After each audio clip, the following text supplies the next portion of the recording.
And with this, now we are moving ahead with the question answer session. We are going to open the forum, and we invite the participants as well as the panelists. If you would like to ask questions to our other panelists, then we can discuss the issues in detail now. Now the floor is open for anyone to raise the questions. You can please unmute yourself and you can speak, and let the question be very brief, and you can identify the speaker also to whom you are posing the question.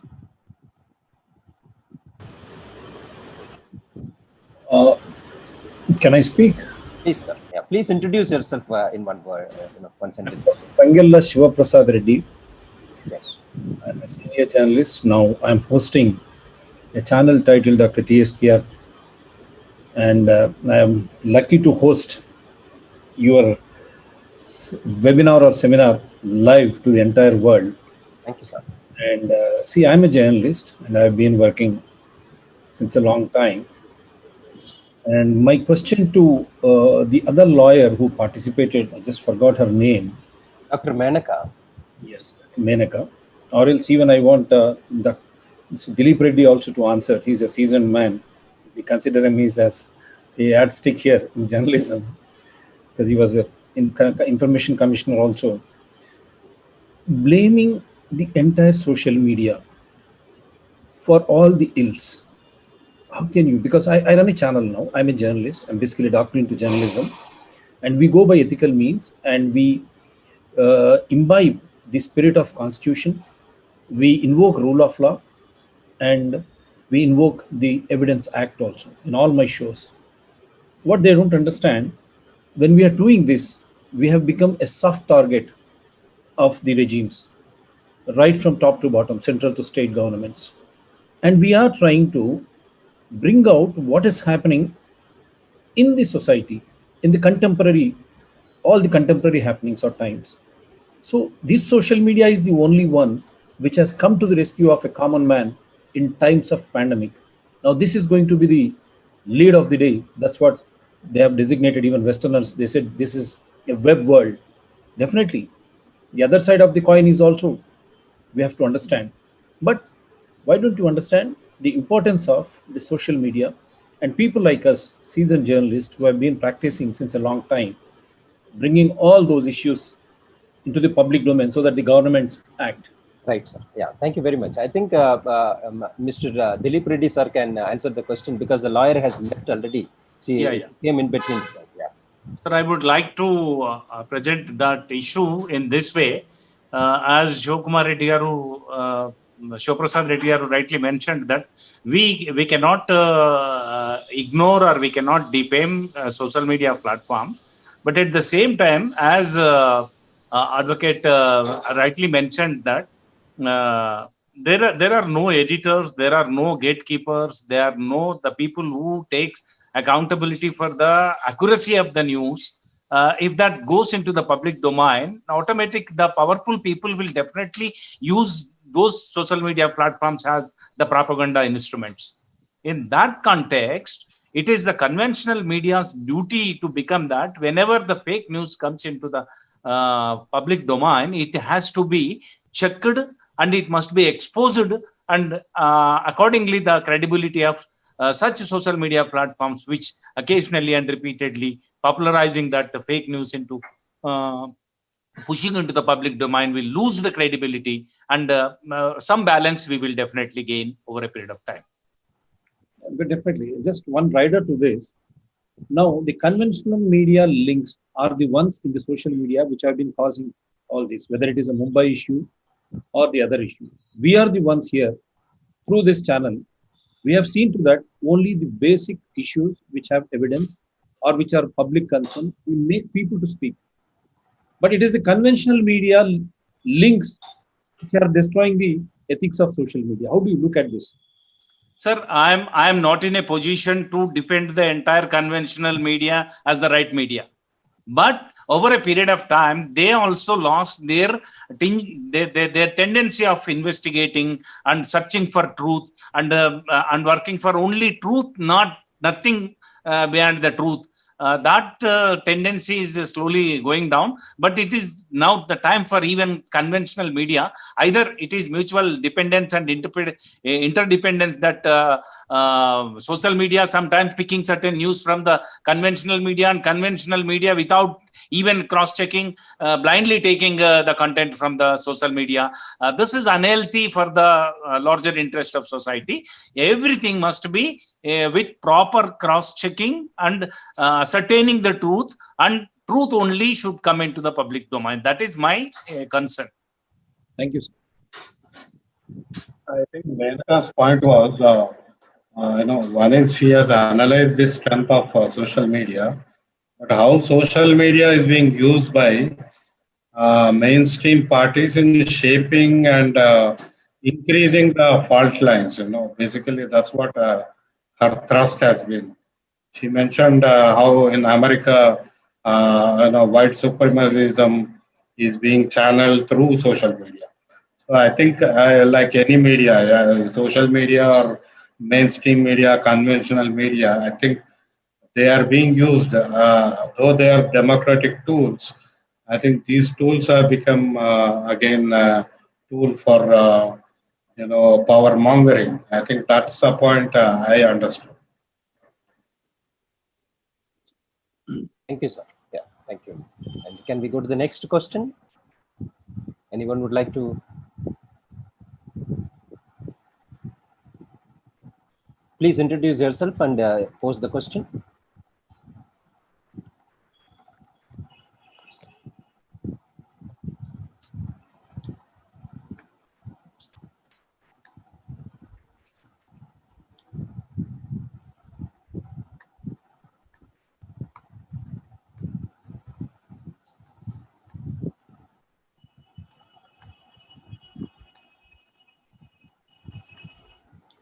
And any panelist would like to ask questions to other panelists? If there is no one, I have one. Yes, sir. Yeah, please go ahead. Yes.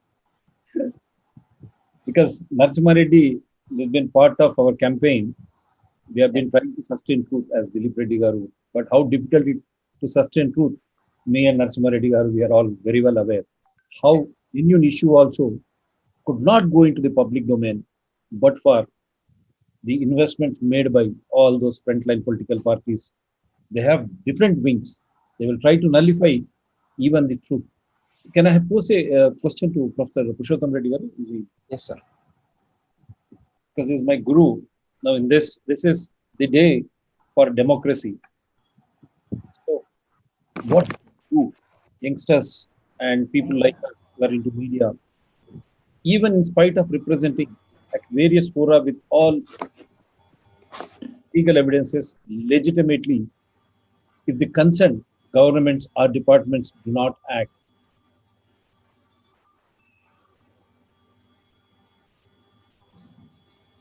Please repeat. Sir, namaskaram. I'm thankful to you. You have allowed me to telecast such a wonderful webinar. What should people like us and youngsters do when, in spite of representing with legal evidences very legitimately to either the government or the government concerned departments, whether it is central, state, or for that matter, let me say, Election Commission of India, that is so crucial for the people participating constitutional democracy? Yeah, it's a very important question. Actually, the citizens of India are in a dilemma, as we very often comment about what is our idea of India. I mean, what was the promise of the Constituent Assembly and where do we stand today? We have Dr. Balakrishnan Garu and Dr. Pushpa Kumar Garu. I request both of them to comment, because sometimes we get a feeling that the idea of India, or the vision of India, which was the aspiration of the people of India at the time of making of the Constitution, that vision is becoming increasingly blurred. And we notice, of course, we already experienced emergency during Mrs. Indira Gandhi time, and now there is definitely something like an emergency happening in every state.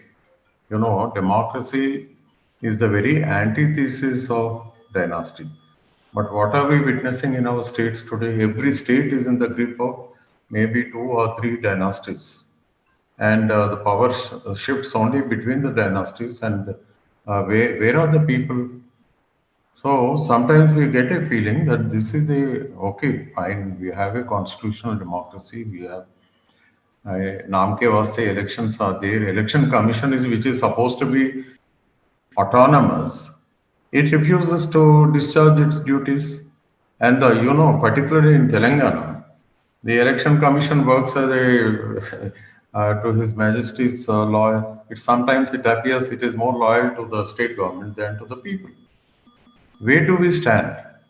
I request Professor Balakrishnan Garu because this is the dilemma, sir, in our state. And what is the election commission? An ordinary IAS officer becomes a election in charge of the election commission. He is not accountable to the constitution. He doesn't perform his duties. And, several things go wrong. One example I want to clarify. Political parties in India, they openly speak about caste and religion and, everything, including region and everything. And it is the duty of the election commission to rectify, to discipline the political parties. Why is the election commission a mute witness to the ongoing onslaught on democracy by all political parties, including national parties? We see the same dynasty manifesting in the second largest party, that is Congress. And at the regional level, it is horrible. Sometimes I get a feeling that India is in the grip of certain princely states in a different form. Please, I request Dr. Balakrishnan Garu to clarify. Sir, I really don't think I have the knowledge to answer this, but I want to start by saying how struck I am by the fact that in this audience, so many people before me and now Professor Purushottam Reddy have spoken about the state governments. It's rather fashionable to focus purely in what is happening at the center. I think we certainly should be worried seriously about what is happening at the center.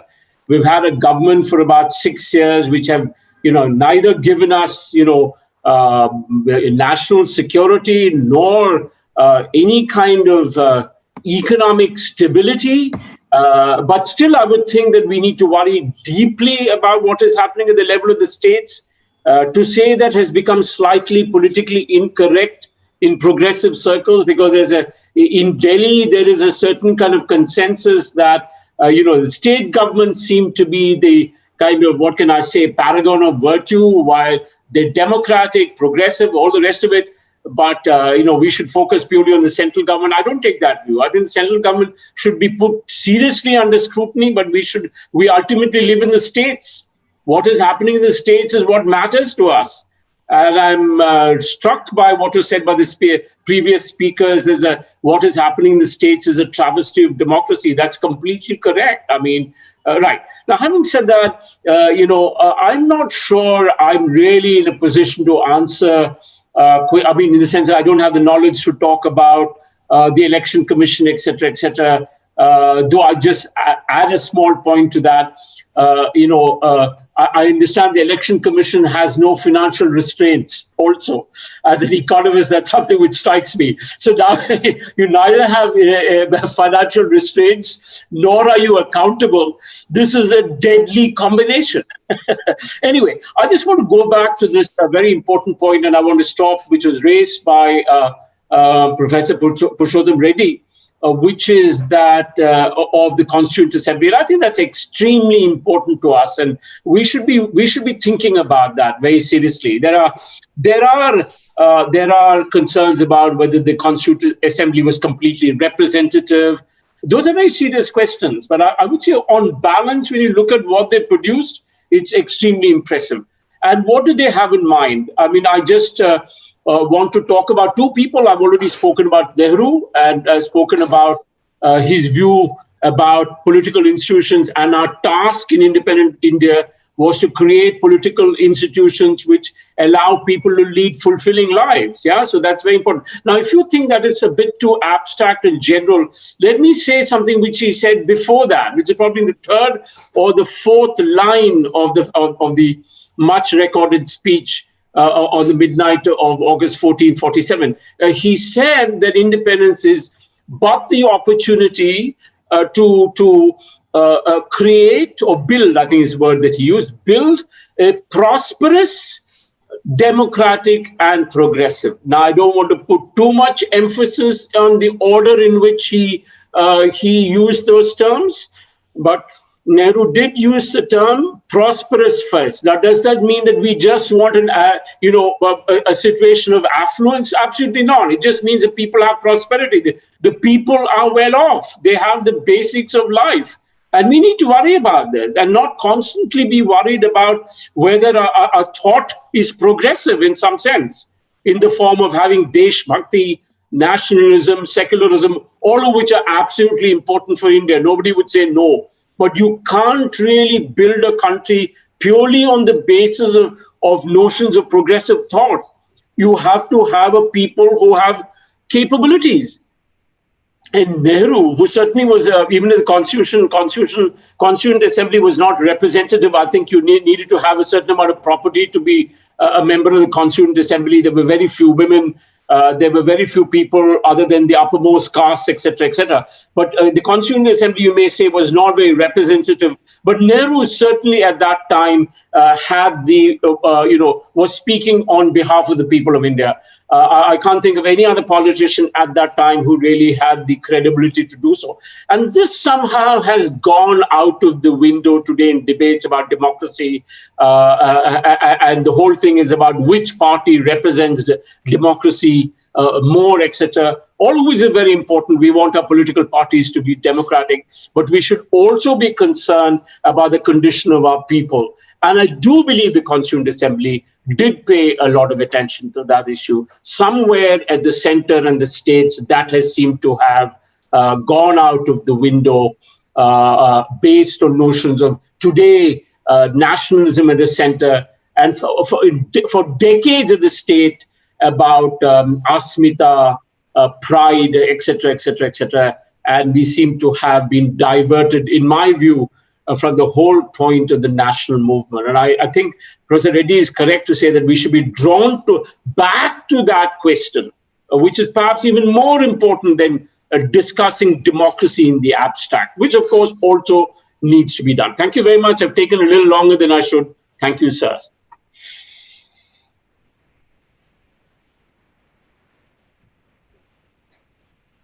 Sir, I think your question about election commission. It's not only election commission. As I mentioned, there is a fusion of private and public. So even in elections, now we see a lot of private players at the back. So whatever you see at the front is only a public election commission. I think so. In that sense, the competency of the statutory institutions headed by IAS officers in responding to the current level of democratic participation is completely low. So there we are bringing private players, and private players are, of course, they have their own profit-making motive. So yeah, that's how the data last election, I think the personal data coming from welfare schemes have been used by all the ruling parties to influence the voters. So the conventional factors which you mentioned, caste and religion apart, there are new kind of factors which are brought in using the personal data. But where is the law? I think the interpretation of election regulation code is still, I think, 20 years old. So they are not yet looked into this aspect, even though there is evidence that in Andhra Pradesh elections and other elections, ruling parties are using personal data to influence the voters. I think the competency is also a question, and increasingly, I think we should talk of multiple headed statutory institutions rather than a single person headed institution, because I mean that's where at least we will have some protection for democratic principles.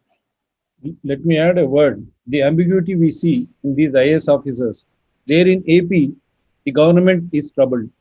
Here you see the government is very comfortable, the ruling party. The ambiguity in both the functioning of the IAS officers in both the states, that questions the independence.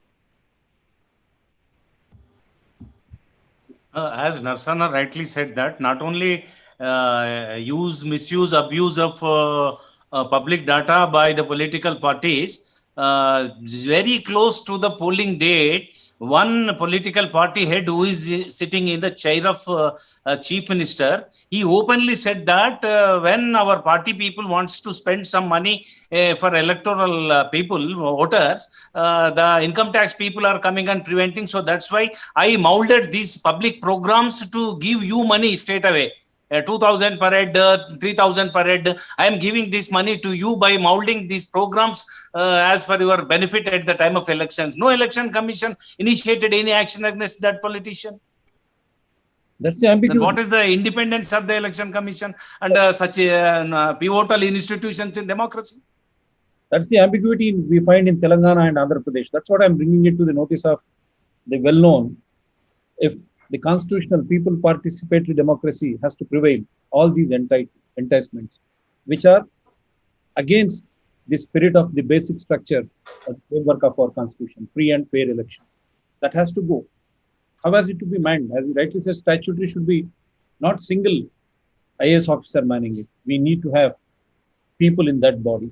But even if that also gets, then how can this democracy survive?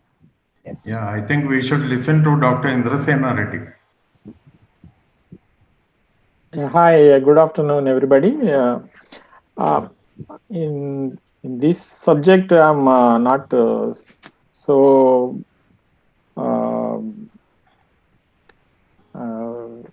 perfect to say anything in front of you all. Big stalwarts.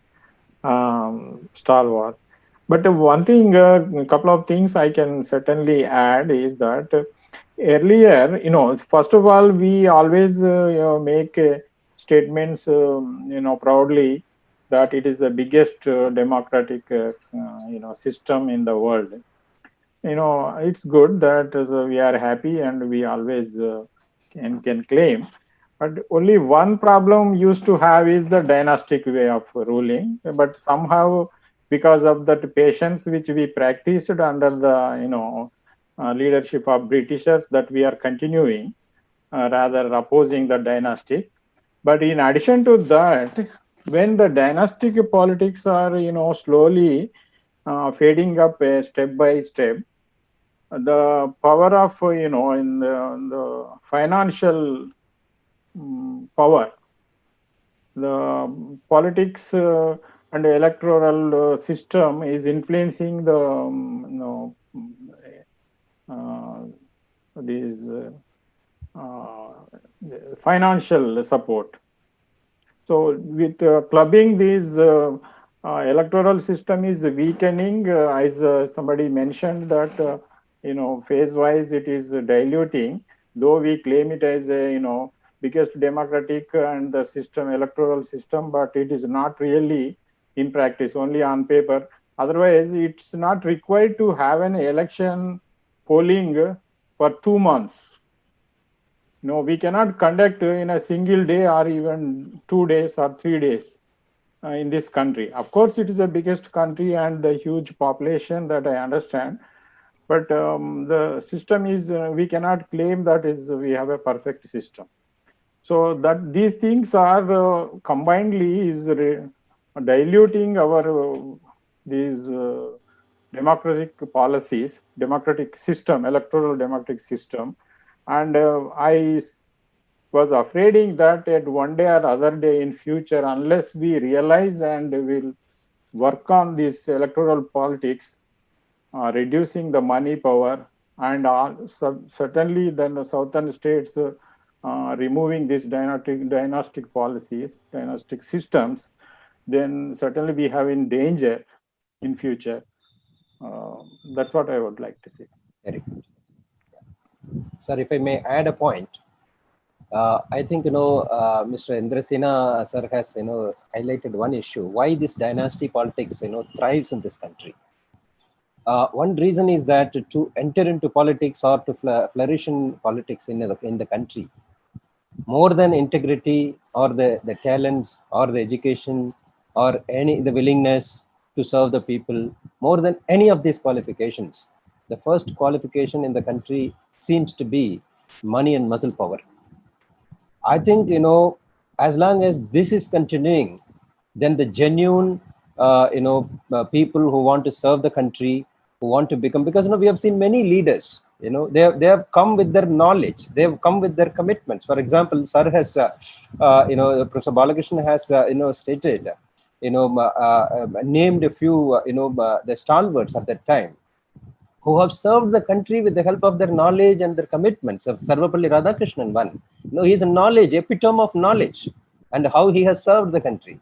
And people like Gandhiji, Nehru, all these people, they have not come with money only. They have come with the intellectual capabilities, the real willingness to work. And here, if you or I have this thing, we will not be having any place in politics. So I think, we have created, even though we have carefully adopted the democratic system, and the checks and balances are also created in the country. It is not that, we are not having safeguards. The constitutional framework has it.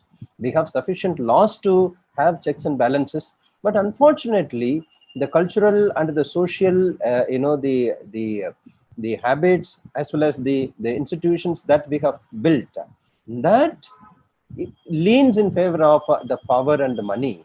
And it is because of that, the voice is also not being raised against that.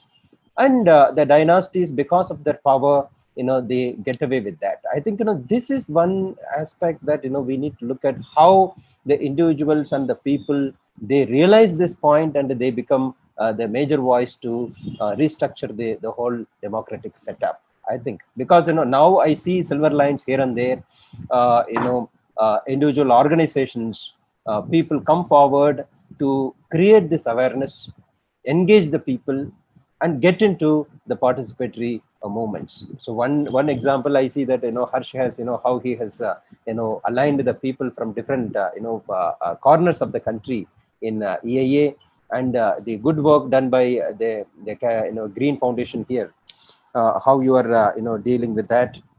So like that, the non-governmental organizations and the people have to come up. They should first understand, create understanding among the people, and then engage into the politics. And that is where, you can change the dynastic rule.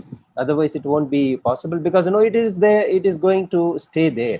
And moreover, I feel as a teacher, I feel that, when we grew up, we used to see lots of, role models.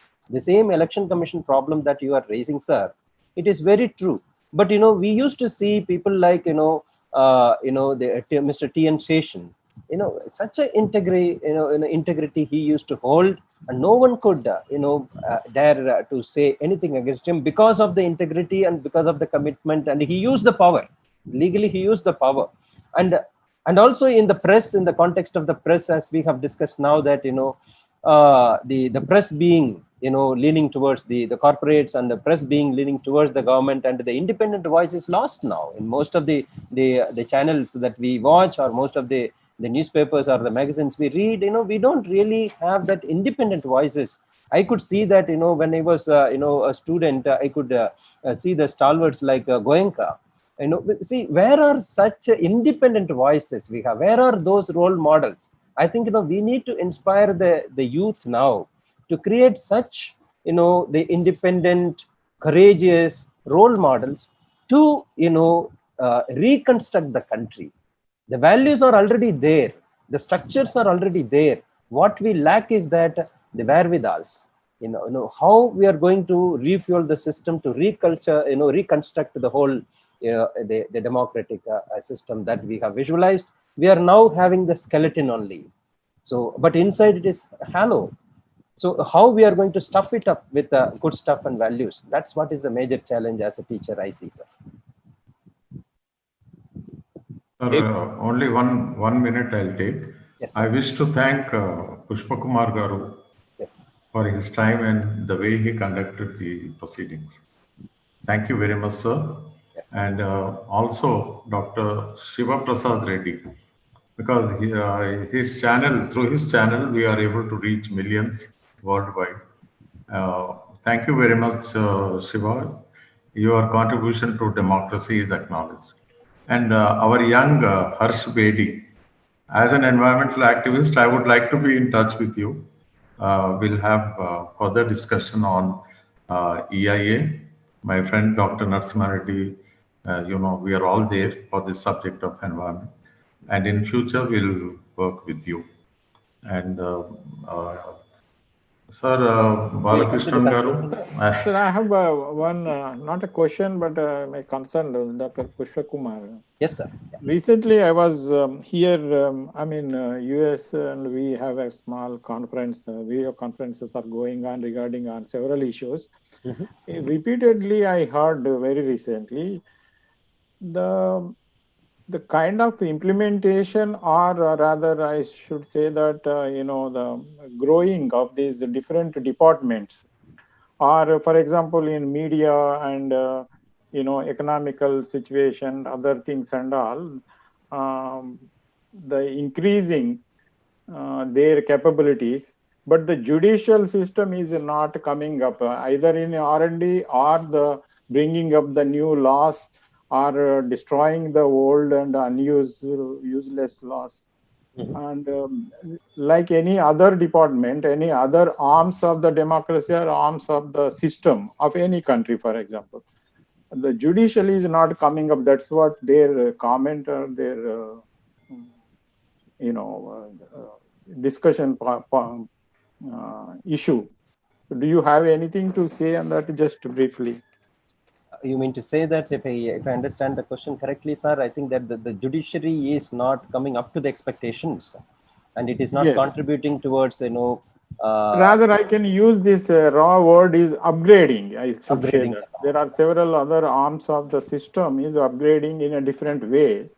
Yes. The new things like social media and electronic and these IT and these are coming up, but the judiciary is not taking the help of these other arms or upgrading itself. Yes, sir. Yeah. So I will, give my view on that. Definitely. Actually, judiciary, is one of the pillars of this democracy in the governance setup, and we have very high hopes on that. It has been doing, whatever it has to fulfill those obligations. It has been doing so. So, judiciary as an institution, it has really lived up to the expectations, and it has been providing very trend-setting judgments in several cases. But as an institution, critically, if you look at, is it really evolving? Is it really becoming, the torchbearer of the whole governance system that upholds the people's rights and duties, and also promotes the national development? And there, I think it lacks some systemic failures. The systemic failures, one of the thing is that the appointment of judges in the judiciary itself is flawed by several systems, and where it is very much resistant to adopt any new mechanisms. It wants to have its own say in the appointments, and that is where we see that sometimes undesirable things happening.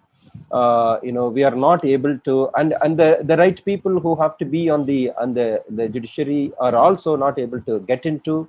So the system is so very much within very few hands. So that is one aspect that it is bothering the legal community, everyone, and how to reform the judicial appointments. That's one thing, sir. Secondly, there are lots of I should not say this, but we don't have concrete evidences to prove such things, but most often there has been an accusation that the influence of the government penetrating into the judicial system and getting into the pronouncements. So that and also influence of the corporates and other vested interests. And I think it becomes very much disturbing.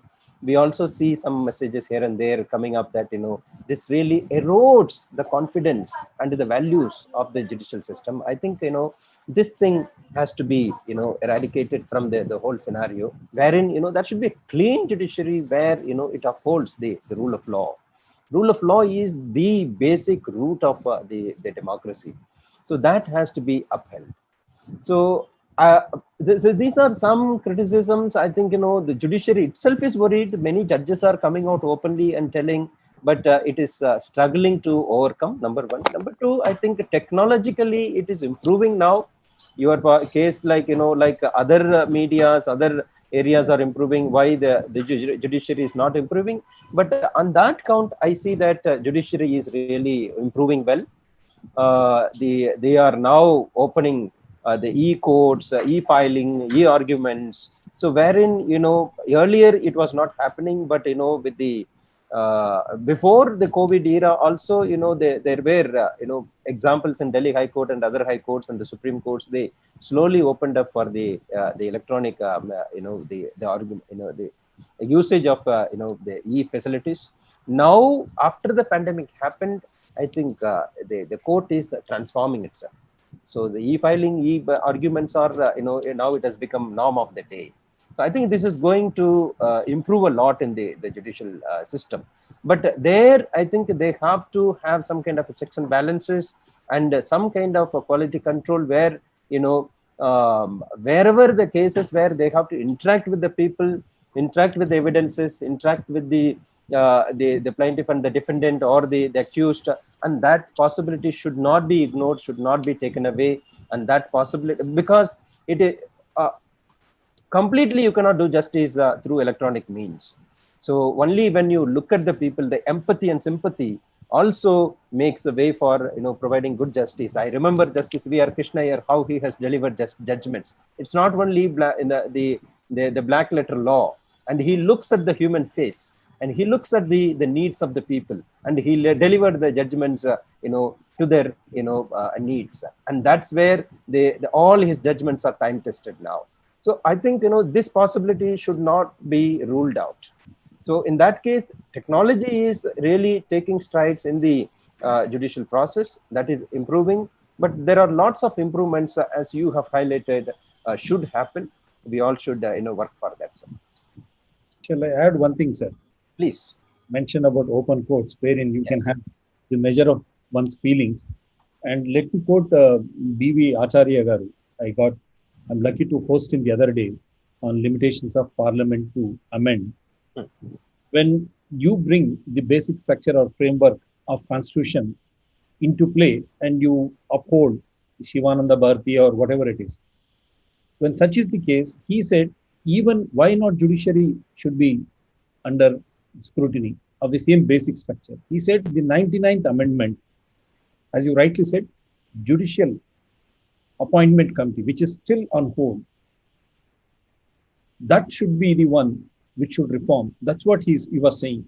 Once this 99th Amendment is approved by the Supreme Court, who has to approve again the Supreme Court? So they should not be moving away from the same basic structure through which they could uphold Shivananda Bharati's case, which has become the main yardstick for at least the functional democracy in India. And if they have to rise above that 99th Amendment, that has to come into place. Otherwise, as you rightly said, the same thing, only 2 or 3 in a quorum, they will be appointing high court judges, and the same will sit and they will appoint themselves again. This is what, yeah. Thank you, sir. Yeah, you meant the Keshavananda Bharati case. Sorry, Keshavananda Bharati case. Thank you. Yes. I was quoting B.V. Acharya. Right. Very good. Yes. So in that case, the Supreme Court has given, very, human service to the country, by delivering very good judgments. Even recently, you have seen that several important judgments like 377 judgment, privacy case judgment, the contribution is coming up so well. The jurisprudence is being developed so well by the judiciary. There is no doubt about it. But the systemic issues also we should look at. Okay. Yeah, Yes. the transparency should be there. Still, it is not under the RTI. So there are many things we need to look at. 99th Amendment, Judicial Commission Appointment Committee. ACA. That's what he said. Yes. That comes into play. He said all the things can be removed and it will function independently. Yes, sir. Or else, as you rightly said, you have to kneel towards one or the other side. Yes. Thanks a lot. I think we are now coming to the end of the program. If any of the panel speakers, if you would like to add one sentence, last sentence, or one final takeaway from all of you, I'll be very happy to hear that. Then we will go to the concluding part. Thank you very much, sir. Yes, sir. Thank you very much. Sir, any final takeaway from you, sir? The last keyword. Yes. May I speak? Yes, please. Hush. Very sorry. I just wanted to say, first of all, I just wanted to thank Professor Purushottam Reddy and you for the recognition. Also, I wanted to add that it's indeed been a privilege to be a part of this discussion with all the speakers who are here. I want to build on something that you said in terms of young people coming to the front and serving their country. I think quite simply, there is a lot of willingness on our part to come forward and to serve our nation. But at the same time, I spoke about technology, and I think the way that I spoke towards the end may betray some youthful optimism that things would improve and get better. And I want to maintain that optimism. But I also want to add that technology is just a tool. And it's only as good or as bad as the people who end up using it. So even as young people come to the fore, we need guidance. We need guidance from people like you who have the experience, who have the vision, who can show us the way forward and how we can make the kind of changes that we want to. So towards that, I look forward, for instance, for working with Professor Purushottam Reddy on the environment and related laws, and with you. And again, I just want to say thank you to everybody for extending this opportunity to be a part of this. Thank you very much. Thank you. Thank you. Wonderful. Yeah, we are privileged to have you, Harsh, here. Okay, you're a role model. Thanks a lot. We will engage and we'll work more. Yes. Purushottam Reddy garu. I welcome Harsh Bedi's intentions. And as far as the judiciary is concerned, only one sentence I wish to say. That judiciary, Indian judiciary is really progressive. It has done a great job. It gives extraordinary landmark judgments, but never bothers to see whether they are complied with or not. They give extraordinary judgments, but they don't bother to see whether their orders are complied with or not. Can't they create a facility within the Supreme Court to monitor the compliance of their orders? This is only, this will be the topic for our next webinar. Because we need to come together, we need to have a round table on the working of India's constitution, and we have to invite a large number of youngsters. We have to, their aspirations also has to be taken note of. And I'm not very happy with the working of India's constitution, because definitely the corporates have penetrated every aspect of India. And it is not just election commission. Every institution in this country is virtually in the grip of the corporates. And it's a very sad day.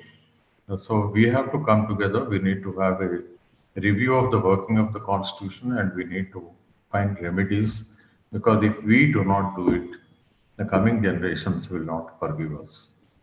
Narsana, please. Thank you, sir. Thank you.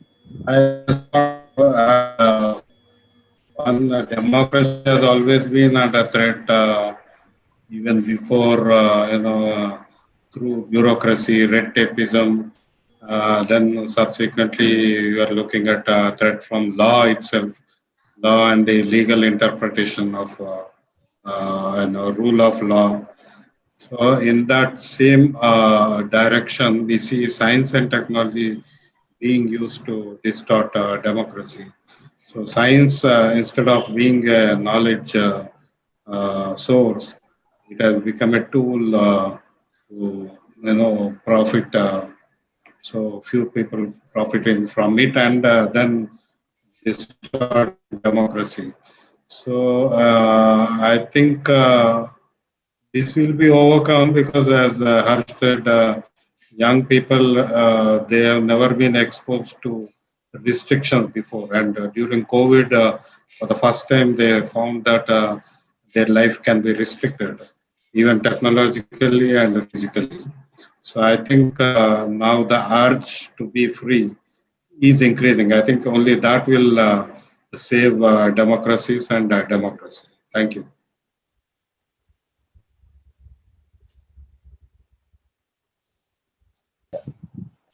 So, Dilip Reddy sir, would you like to?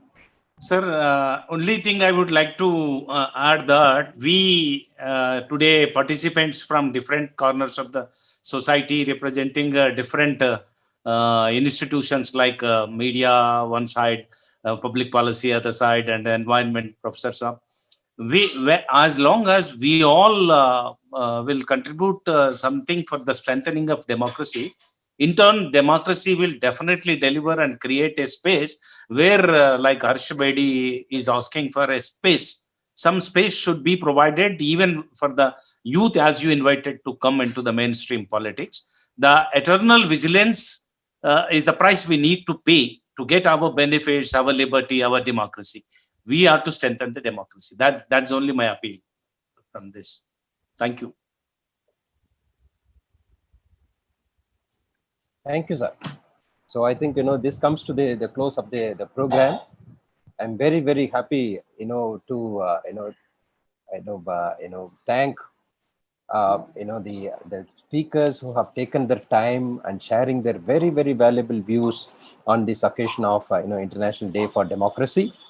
I would like to, on behalf of the organizers, SJaipalReddy Memorial Foundation, Capital Foundation Society, Council for Green Revolution, and Mandate Project, I would like to conclude this webinar. And this program, really, this itself is an evidence that the organizations coming from different places and looking at different issues are coming to strengthen democracy. We know that how Sri Jaipal Reddy sir has led his whole life defending and serving for the cause of democracy, and that Jaipal Reddy Memorial Foundation is part of this program it is organizing. Capital Foundation Society, which was indeed started by Justice V.R. Krishna Iyer and Mr. Vinod Sethi. He is the leader now, who is organizing several programs to promote the values of constitutionalism and democracy. And we thank Vinod Sethi sir on this occasion. And the Council for Green Revolution has been doing yeoman service for the cause of environment, sustainable development. And we thank Mr. Lakshma Reddy, Mr. Dilip Reddy Karu for being with us and organizing such a program. And Mr. Harsh Bedi, the founder of the Mandate Project, is here, and he is also part of this program. And all these organizations have provided the space to discuss the importance of democracy in the today's COVID context. So I take also the privilege of thanking all the distinguished panelists, Professor K. Purushottam Reddy sir, very renowned the policy analyst and political scientist, and his contribution to environment is also very big. And he is also a member of the Capital Foundation Society. He represents that society also. We thank you, sir, for your valuable inputs and your kind time. And we would like to thank Dr. Menaka Guruswamy, Dr. Dunti Narasimha Reddy, Mr. Dilip Reddy, sir, Sri Harsh Bedi, and Professor Balakrishnan, sir, for their valuable time, their inputs, and the very stimulating views that you have shared with us, with our participants in this webinar.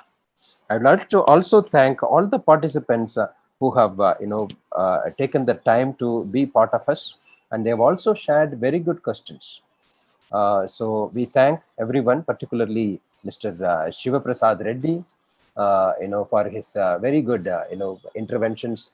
That's really very helpful. So with this, I would like to wind up this program. I think democracy is the biggest hope for all of us. There is no doubt. We all only make the democracy. We all, we need to strengthen democracy. So unless, our participation is not 100%, and democracy will be in danger. So I think we will live up to that expectations. Thank you very much, one and all.